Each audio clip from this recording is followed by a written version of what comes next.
I went to the Hockey Hall of Fame induction ceremony, shared some chit chat with the who's in the hockey world. I'd be remiss now that TikTok is again leaving, that if I don't bring this up because I feel bad. I like what the Nashville Predators have done, but it's been a bit of a struggle this season. And I had a nice lovely chat with this gentleman and his wife who were there for David Poyle's induction speech, Shea Weber's induction speech. He didn't tell me exactly who he was, but by the pin in his lapel, and basically him telling me, he was from the Nashville Predators organization. Now, I had a few, let's just say, apple juices, and if it wasn't for this episode on the Steve Dangle podcast, I wouldn't have figured out who exactly it was I was sharing the table with. Now, let's just be clear. I was very positive about the Nashville Predators. I said that me and my friends are hoping to go to Nashville for a guide weekend and catch a Preds game. I was nothing but complimentary, and hey, see? I was right, sir. I have a Pekka Rinne jersey. And before I get to who exactly I spoke to, I just want to say I would love to work for this organization. This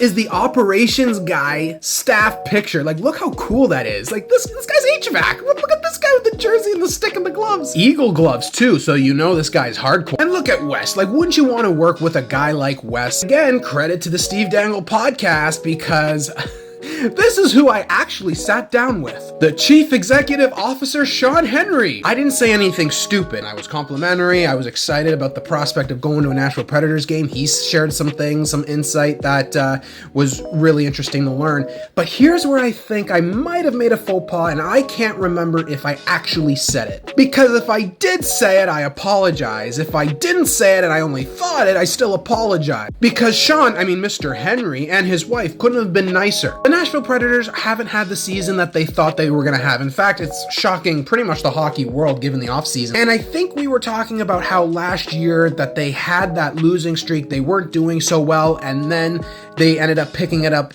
just before the playoffs. Now, here's the thing, because I had a few apple juices, and I thought it, but I don't know if I said it, because what I said was, hey, you know what? If this streak, because this was back in November and they didn't start the season so hot, but if this streak continues to go on a downward trajectory, why not just do what you did last year, book a concert, and then just take it away from the players and the staff?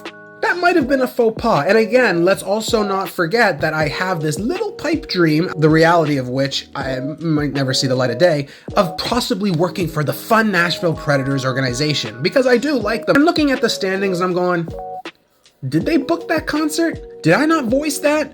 Am I the reason that Nashville isn't doing so well? I'm going back to class, and Mr. Henry, I hope you and the missus are doing well. I'd like a job, please. Didn't lie, Sean. Didn't lie.